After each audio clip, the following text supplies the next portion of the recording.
Hello and welcome to Religion Anatomy. Baba Vanga, the blind woman who saw everything except her own escape.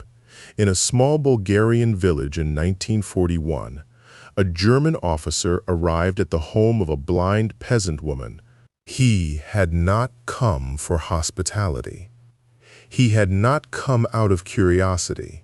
He had come because his superiors, men with maps, with armies, with the full apparatus of military intelligence at their disposal, had failed to locate something that mattered to him deeply. He had lost his favorite watch. He sat down. The blind woman born Vangelia Pandeva Dimitrova, known to everyone as Vanga, had never met him. She had never seen his face. She knew nothing about him except his presence across the table from her. She told him exactly where the watch was. The officer left and found it there. He came back. He sat down again. And this time, he didn't ask about the watch.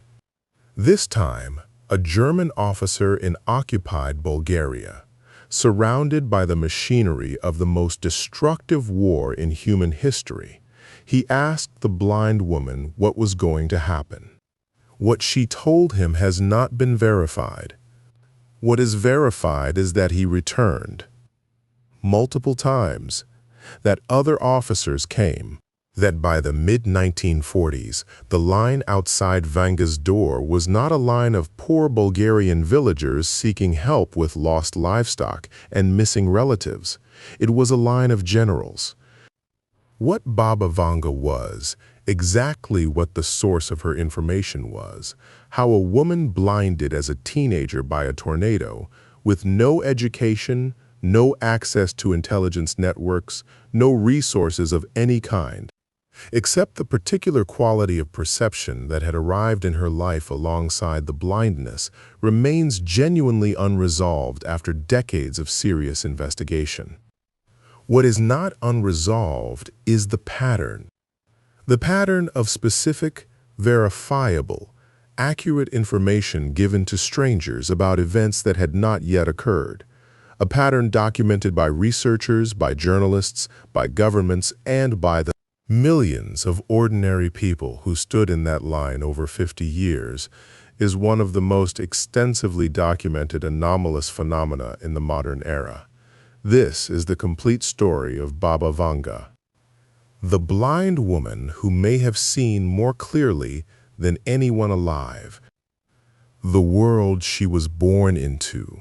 Bulgaria, 1911, Vangelia Pandeva Gushtarova, née Sursheva, later Dimitrova, was born on January 31, 1911, in Strumica, a town in what was then the Ottoman-controlled Balkans, and is now North Macedonia.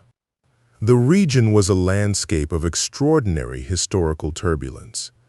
The collapsing Ottoman Empire, the competing territorial ambitions of Bulgaria, Serbia, and Greece, the approaching catastrophe of the First World War, and the grinding poverty of a predominantly agricultural population caught between imperial powers. Her birth was premature, and she was initially expected not to survive. The Bulgarian tradition for naming a child not expected to live is to give it an improvised, temporary name until survival is confirmed. Vangelia received her name only when it became clear she would make it. The name means herald of good news in Greek, an etymology whose irony, given the often terrible nature of what she would spend her life announcing, the tradition has noted with characteristic ambivalence. Her mother died young. Her father was called up for military service in the First Balkan War, and subsequently in the First World War, leaving Vanga and her siblings to be raised in conditions of genuine material destitution by relatives in the village of Novo Selo. She was, from the earliest years of her life, a person who understood loss, uncertainty, and the specific quality of suffering produced by events entirely beyond individual control. As a child, she was described by those who knew her as unusual in ways that were noticed without being easily categorized, prone to solitary games that seemed to involve communicating with invisible companions, given to statements about neighbors and relatives that proved accurate in ways that made adults uncomfortable, possessing a quality of stillness and attention that seemed disproportionate to her age. These early observations exist in the hagiographic zone that surrounds every figure whose later life generates retrospective interpretation of childhood. They cannot be verified independently. What can be verified is what happened in 1923 when Vanga was 12 years old, a tornado. The event that changed everything on a summer afternoon in 1923. Vangelia was playing in a field near her home when a violent whirlwind struck the area. She was lifted off the ground, carried through the air, and found some time later at a considerable distance from where she had been, covered in dirt, her eyes filled with sand and debris, barely conscious. She was treated with the medical resources available to an impoverished Bulgarian village family in 1923, which were extremely limited. Over the following days and weeks, her vision deteriorated. There was no money for proper medical care. By the time treatment was eventually attempted at a clinic for the blind in the city of Zemun, where she spent 3 years, the damage was irreversible. She was, effectively, completely blind before the age of 16. The subsequent years were ones of extraordinary difficulty. She returned to her village, blind, dependent, in a social environment where a blind, unmarried woman with no dowry and no family resources had an almost entirely circumscribed set of possible futures. She learned at the blind school to knit and clean and perform the domestic tasks that might make her useful to a household willing to keep her. She developed, during this period, the extraordinary sensitivity of touch, of hearing, and of whatever additional perceptual capacity she possessed that would define the rest of her life.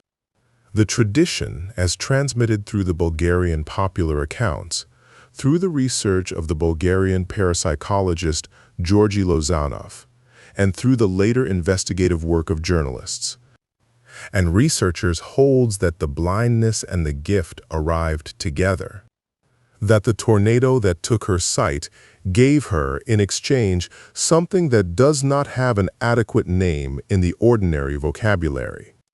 Vanga herself consistently described her source of information as coming from voices, from presences that told her things she could not know by ordinary means. She was specific about this. She did not claim to see visions or to experience mystical states of elevated consciousness. She described receiving information from external sources, entities, presences, energies, that she experienced as genuinely external to herself rather than as the products of her own mind. This description is not consistent with ordinary fraud. It is also not inconsistent with the category of experience that the research literature on anomalous cognition documents across cultures and centuries. The experience of information arriving from a source that the recipient experiences as external, which produces accurate results that cannot be explained by ordinary informational channels. The documented predictions, evidence, and honest assessment, before engaging the most dramatic and most contested of Vanga's alleged predictions, it is essential to establish an honest methodological framework. The history of prophetic claims in general, and Vanga's case specifically, is plagued by 3 consistent problems: retroactive attribution, assigning a specific prediction to an event after the event has occurred, when the original prediction was too vague to have been falsifiable before it; selective memory, recording and emphasizing accurate predictions while forgetting inaccurate ones; and Translation distortion. Vanga spoke Bulgarian and occasionally other Balkan languages, and many of her alleged predictions have passed through multiple translations with accompanying opportunities for distortion. With these caveats clearly established, the following constitute the most extensively documented and most carefully examined examples of Vanga's predictive claims. The death of Joseph Stalin, 1952. Vanga reportedly predicted months before his death that Stalin would die in 1953 and described symptoms consistent with the cerebral hemorrhage that killed him. This prediction is documented in Bulgarian sources that predate the event, making retroactive attribution less plausible, though the documentation is not of Western evidentiary standard. The sinking of the Kursk submarine, 1999. In August 1999, the Russian nuclear submarine Kursk sank in the Barents Sea with the loss of all 118 crew members. Multiple Bulgarian and Russian sources claim that Vanga, who died in 1996, had predicted this event by name, stating that Kursk will be covered with water and the whole world will weep over it. The word Kursk is a Russian city, as well as the submarine's name, and the prediction's original context is disputed. However, the claim was documented by Russian sources before the sinking, giving it more credibility than post hoc attributions.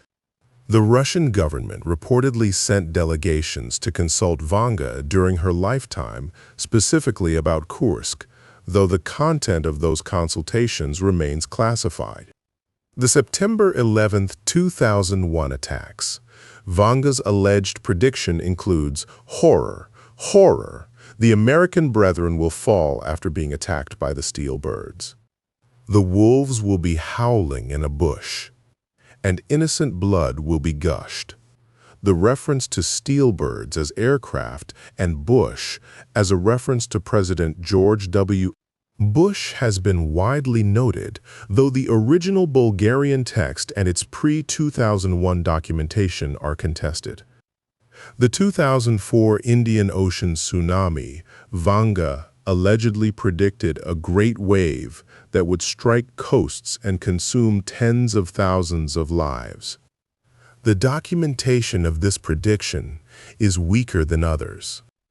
The 44th U.S. President, Vanga reportedly predicted that the 44th President of the United States would be African American and would be the last American president in a stable political sense, describing a period of severe social and international crisis during his term.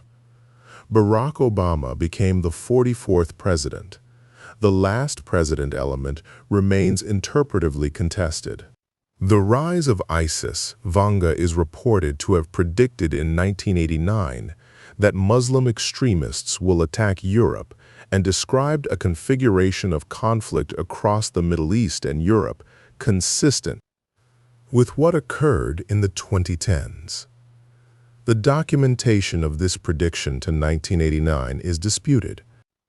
The honest assessment is this: the most thoroughly documented of Vanga's predictions show a pattern that is statistically and probabilistically difficult to dismiss entirely. The least documented show all the characteristics of retroactive attribution and myth-building that surround any prophetic figure.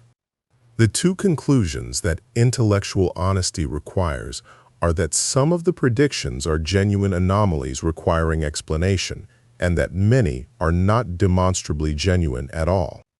These conclusions are not contradictory. They can both be true simultaneously about the same person's legacy. The personal encounters, what visitors describe, the most sustained effort to document Vanga's capacity through personal encounter, was conducted by Dr.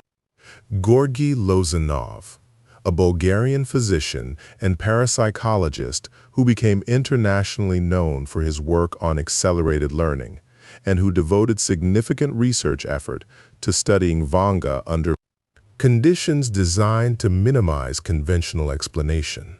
Lozanov's methodology involved bringing visitors to Vanga under conditions of information control, ensuring that she had no conventional access to biographical details about the person she was about to meet, recording sessions, and following up on specific claims. His published conclusions, while cautious in the way that serious researchers must be, acknowledged that the proportion of accurate, specific, verifiable information Vanga provided about strangers was well above what could be attributed to cold reading, informed guessing, or statistical coincidence. The category of information she most reliably provided, and this consistency is itself diagnostically significant, concerned the personal and biographical details of the people sitting in front of her. She knew about dead relatives. She knew about specific recent events in visitors' lives. She knew about illnesses, about relationship difficulties, about losses. The people who came to her most often, and whose accounts are most consistently reported, were people who had lost someone and who found in Vanga an apparent channel through which messages from the dead arrived with specificity that could not be explained by inference from visible cues. A particularly widely reported category of encounter involves parents of children who had died, whose sessions with Vanga included specific details about the circumstances of the child's death, details about personal objects or conversations, details that the parents consistently describe as impossible for any stranger to know. These accounts are not systematically documented to the standard of controlled scientific research, but their consistency and their quantity across 50 years of a documented visiting practice that saw over 1 million people pass through her doors constitutes a body of experiential testimony that deserves more than dismissal. The Bulgarian government formally recognized Vanga as a phenomenon of national significance in 1967, establishing her as a state-employed prophet and providing her with a salary, a staff, and a formal office for receiving visitors, an institutional acknowledgement of her capacity that is, in the history of modern nation-states, essentially unprecedented. The philosophy, what Vanga believed about what she was doing. Vanga was not a philosopher in any academic sense. She was not a theologian. She did not compose systematic accounts of her worldview or her cosmological framework. What she believed can be reconstructed only from the fragments of her own statements, from the accounts of those who spent extended time with her, and from the consistent patterns of what she said and how she lived. Several recurring themes emerge from this reconstruction, with sufficient consistency to constitute something approaching a coherent worldview. The dead are not absent. Vanga's consistent description of her informational sources was that she received information from the dead, from those who had crossed into what she called the other world, and who retained both awareness of and concern for those they had left behind. She did not describe this as metaphor or as a framework for organizing intuitive perceptions. She described it as a literal account of what she was experiencing. The dead speak. They know what is happening among the living. They have messages. She was the channel. Everything is predetermined. Vanga consistently maintained that the events she described were not possibilities, but certainties, that the future she perceived was fixed rather than probabilistic. This position places her in direct tension with the Buddhist and karmic frameworks that emphasize the role of free will in shaping consequences, and in alignment with the specific current of fatalistic cosmology that runs through many indigenous Balkan folk spiritual traditions. She did not celebrate this fatalism. She described it matter-of-factly, sometimes with visible sorrow for the things she could see that could not be prevented. Illness has a spiritual dimension. A significant portion of Vanga's practice was not predictive, but healing-oriented. She prescribed remedies, typically drawn from Bulgarian folk medicine, from herbal traditions, from specific ritual practices, and her remedies had a reputation among those who used them for effectiveness in cases where conventional medicine had not helped. She described illness as having spiritual causes as well as physical ones, and described her remedies as addressing both dimensions simultaneously. She did not choose this. Perhaps the most striking and most consistent element of Vanga's self-description is her persistent account of her capacity as something given, not developed, as something that arrived with the tornado and the blindness, uninvited, unrequested, and not entirely welcome. She described the voices as sometimes overwhelming, as demanding, as impossible to silence. She described the knowledge of what was coming as a burden that she did not ask for and could not set down. This is not the description of a fraud. Frauds do not consistently describe their capacity as burden. They describe it as gift. The most disturbing predictions. What she said about the future among the predictions attributed to Vanga that remain in the future from the current date. The most widely circulated include the emergence of a new religion from Russia.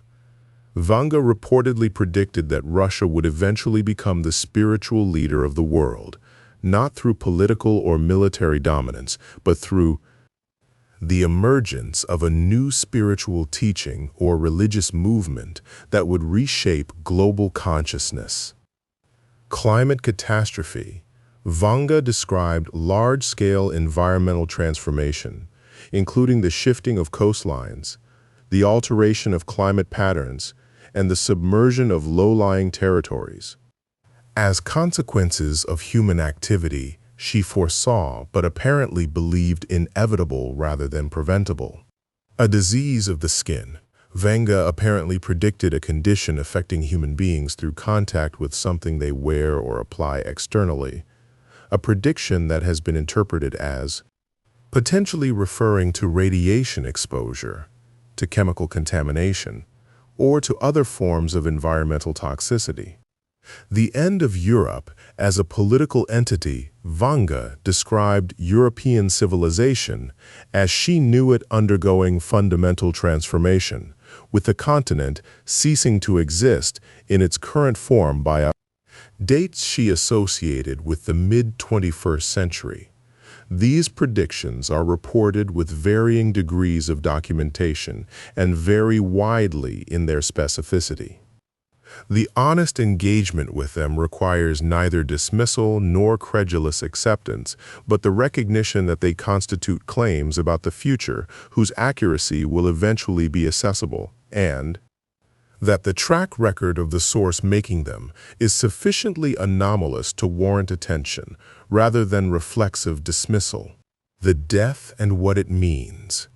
Vanga died on August 11, 1996, in Sofia, Bulgaria, of breast cancer. She was 85 years old. The manner of her death is itself one of the most philosophically significant facts about her life. A woman who knew by every account, with complete certainty, that she had cancer, who knew when she would die, who had reportedly predicted her own death years in advance with specific accuracy, died of a disease that is frequently treatable when caught early. She knew and did not seek early treatment. Whether this represents acceptance of the predetermined, a theological commitment to the natural course of events, or something more opaque is a question that her biography does not fully answer.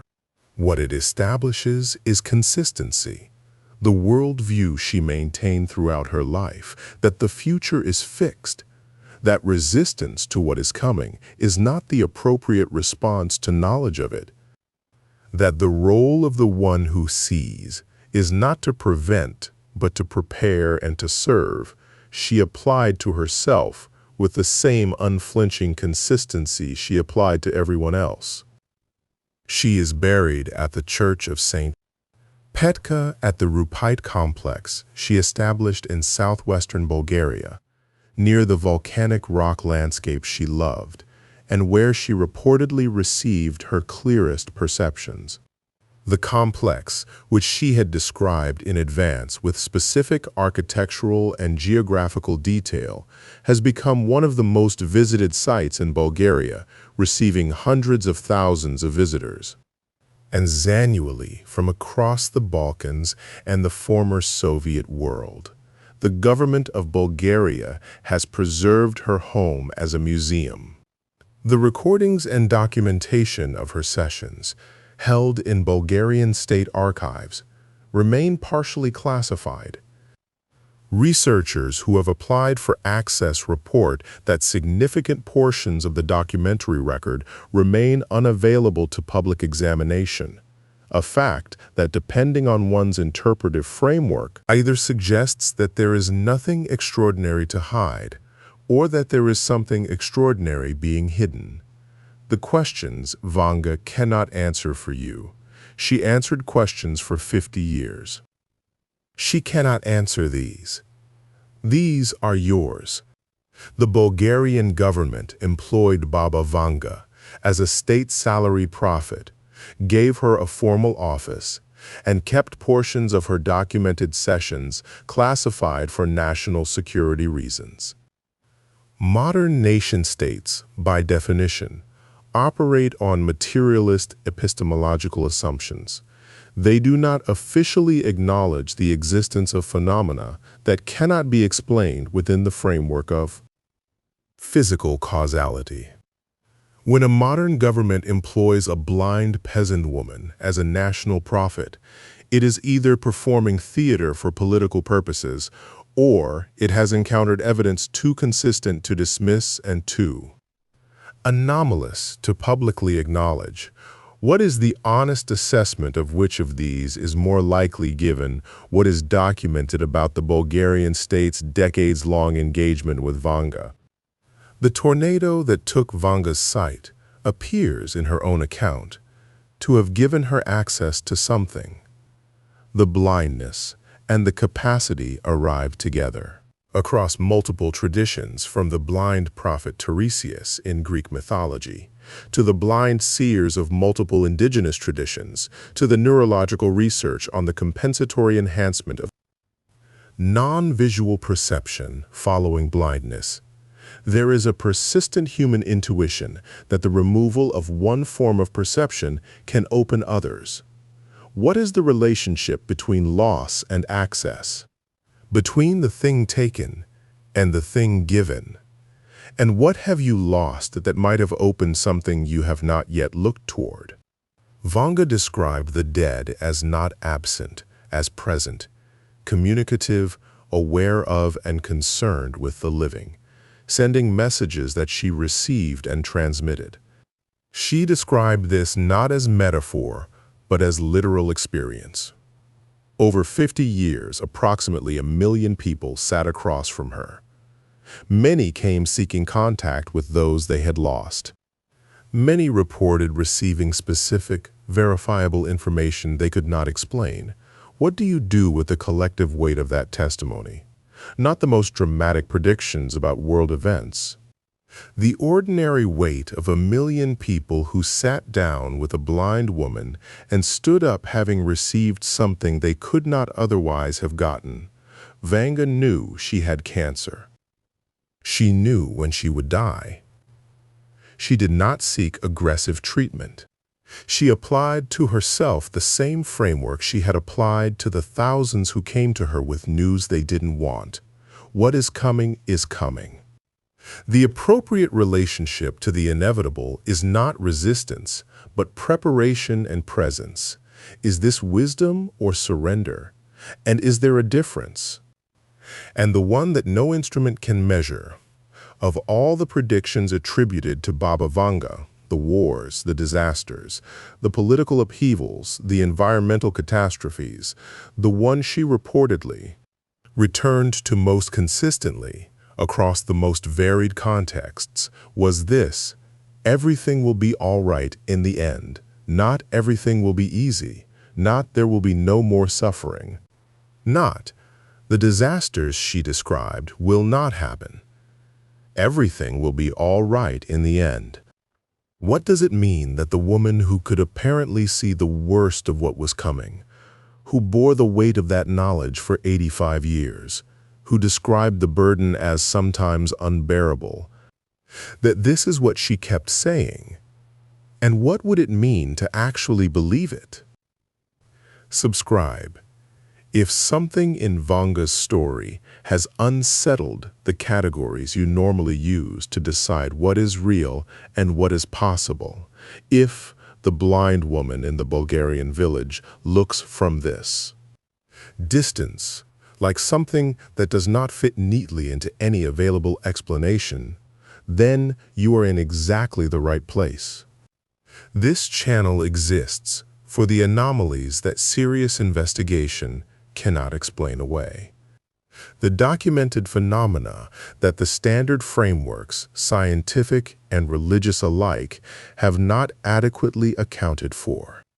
The figures whose lives and capacities expand what the word possible is allowed to contain. Every week we go deeper into the territory where the evidence leads, and the comfortable categories stop. Hit subscribe, turn on notifications, because the next one is equally unresolved. She saw it coming. All of it. Do you?